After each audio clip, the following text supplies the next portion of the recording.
अस्सलाम वालेकुम। औज़ुबिल्लाहि मिनश्शैतानिर्रजीम। बिस्मिल्लाहिर्रहमानिर्रहीम। 21 मई 2020 और 28वां शब है आज रमज़ान मुबारक की। 27 रोज़े हो चुके हैं। छोटी सी आज ये बात करूँगा जो एक मफरूज़े की बुनियाद पर है, लेकिन समझने के लिए है। आपको लेके चलता हूँ मैं ये 30 अप्रैल सन 2020, जिस वक्त अफरा तफरी फैली हुई थी। लॉकडाउन ज़ोर शोर से था। स्कूल बंद था, कॉलेज बंद था, जामियात बंद थे, मदरसे बंद थे, बाज़ार बंद थी, गलियां बंद थीं, शादी ब्याह बंद थे, अवामी इज्तिमात पर पाबंदी थी, मस्जिद, मंदिर, जितने भी गिरजाघर सब बंद थे। लोग गैर ज़रूरी तौर पे अपने रिश्तेदारों से नहीं मिल सकते थे। अस्पतालों पर कंट्रोल था, जगह जगह पर आप हाथ धो रहे थे, जगह जगह स्प्रे हो रहा था। मुकम्मल कंट्रोल हम एक महीने से देख रहे थे। यह है 30 अप्रैल सन 2020। एक कंपनी जो कि एसेंशियल चीज़ें बनाती थी, उसने एक डाटा पब्लिश किया कि उसने अपने तमाम लोगों का, उसने किसी को छांटा नहीं, तमाम लोगों को जो कि सेहतमंद थे, जिनमें बज़ाहिर कोई अलामतें मौजूद नहीं थी, उन तमाम लोगों का टेस्ट किया। टेस्ट करने के बाद उसने कंक्लूड किया कि 100 में से 7 से ज़्यादा लोगों में कोविड पॉजिटिव है। तमाम टीवी चैनलों में इंटरव्यू नशर हुआ, तमाम अखबारात में हेडिंग्स लगी, और ये वही डाटा था जो गवर्नमेंट भी कह रही थी कि जी 8% लोगों में है। तो 20 अप्रैल को कौम के 8% लोगों में कोविड-19 का जो वायरस था, सार्स कॉव 2, वो मुस्बित था। 30 अप्रैल की बात कर रहा हूँ। तो 30 अप्रैल 8% का मतलब ये हुआ कि अगर कराची की आबादी किसी झगड़े में पड़ने के बजाय कि 3 करोड़ है, कि 2 करोड़ है, कि 1 करोड़ है, कि 1.5 करोड़ है, मान लेते हैं कि वो 2 करोड़ है, तो 30 अप्रैल को 8% के लिहाज से वो 16 लाख लोगों में वायरस मौजूद था। यकीनन वो फैला होगा। कब फैला होगा? पिछले 14 दिन में फैला होगा। और उससे पहले के जो लोग पॉजिटिव थे, वो तो पॉजिटिव नहीं आएंगे, जो कि हमें कंपनी का डेटा बता रहा है। तो 30 अप्रैल को कराची में अगर हम ये महसूस करें कि 14 अप्रैल से जो लोग फैले थे, 14 दिन नहीं फैल सकता, या 1 अप्रैल से जो फैले थे, लॉकडाउन के बाद ही फैला होगा, ये लॉकडाउन से पहले का नहीं है। तो वो कितने थे? वो 16 लाख थे। अब ये दुनिया में डाटा कहता है कि ये जो वायरस है, ये इसका जो आर नॉट वैल्यू, यानी बीमारी फैलाने की जो रफ्तार है, वो एक वायरस कम अज़ कम 2 को ज़रूर फैलाता है एक आदमी। तो 16 लाख लोगों ने अगले 14 दिन में 32 लाख लोगों को फैलाया होगा।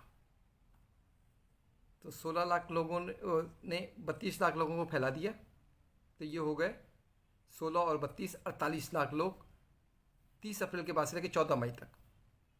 अब 14 मई में ये जो नए आए हैं 32 लाख,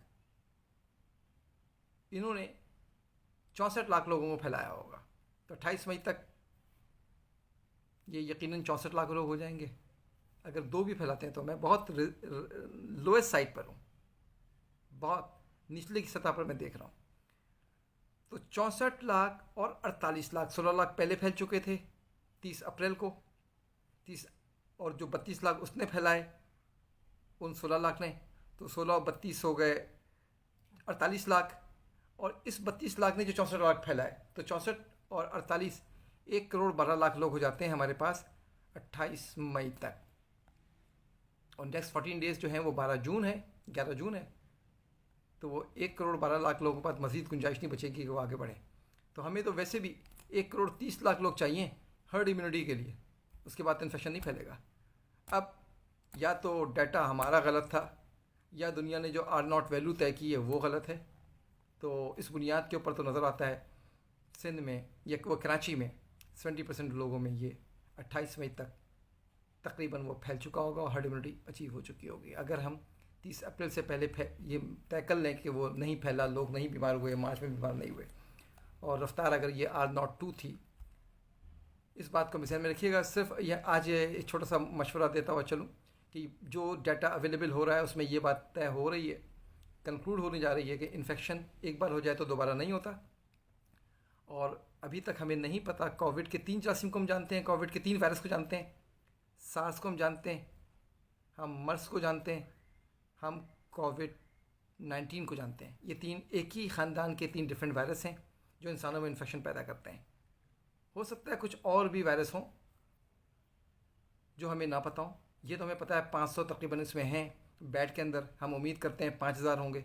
दुनिया में अरबों वायरस हैं, तो क्या पता और भी वायरस हों और जो हमें एंटीबॉडीज़ फैला रहे हों, जा रही हो बॉडी में, इन्फेक्शन वगैरह हो रहा हो, नुकसानदा ना हो। बहरहाल अब बहुत ज़रूरी है कि हम कोई भी फ़ैसला करने से पहले साइंसी जो बुनियादें हैं वो लें। दुनिया में जो असूल होता है वो होता है कंटेनमेंट किया जाए उन लोगों का जो जो बीमार हैं, उनको आइडेंटिफाई किया जाए, उनको ट्रेस किया जाए, उनको 14 दिन तक रखा जाए।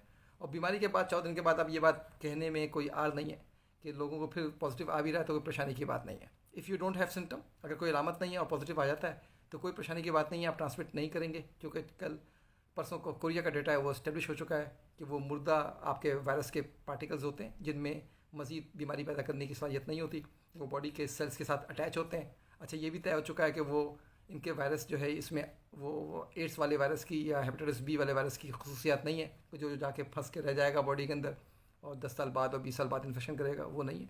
तो वो उसके मुर्दा पार्टिकल्स होते हैं। मुर्दा पार्टिकल अगर यहाँ पे जड़ वो जम जाए, जैसे आपका नाखून कट हो जाए, यहाँ पे चोट लग जाए तो खून जम जाता है, तो खून निकलने में टाइम लगेगा। आप जब भी निकालेंगे तो वो खून ही निकलेगा। जब उसको टेस्ट करेंगे तो खून होगा। तो इस वायरस अगर फंस गया नाखून के दरमियान में तो निकलने में टाइम लगेगा। तो इस तरीके से जो आपका एपिथेलियल सेल है इसका रेस्पिरेटरी ट्रैक का, उसका जो हाफ लाइफ है वो 3 महीने है। 3 महीने में वो बाहर निकलता है। वो एपिथेलियल सेल के साइटोप्लाज्म में जो फंसे हुए हैं क्योंकि तो वो निकलने में टाइम लगेगा। उसका पॉजिटिव आने से कोई ताल्लुक़ नहीं है। तो मुझे उम्मीद है इन डाटा की बुनियाद पर, चूँकि मफरूज़ा है और साइंसी मफरूज़ा है, 2 बातें क्लियर हैं। 8% लोगों में था अप्रैल के अंदर। हमें पता है फैलने की रफ्तार R02 है और जो 8% में फैला था वो 1 महीने में फैला था और 1 महीने में जो सूरत हाल थी वही आगे भी सूरत हाल वही है हमारी, मई में भी बल्कि ज़्यादा हो गई है। तो उम्मीद कर सकता हूँ कि हर्ड इम्यूनिटी बहुत करीब पहुँचती जा रही है, या फिर वायरस का इन्फेक्शन वो नहीं है, या फिर हमारे तमाम डेटा गलत हैं, या फिर दुनिया का जो कंक्लूजन है वो सही नहीं है। अल्लाह ताला मेरा, आपका, हम सबका हामी और नासिर हो। शुक्रिया।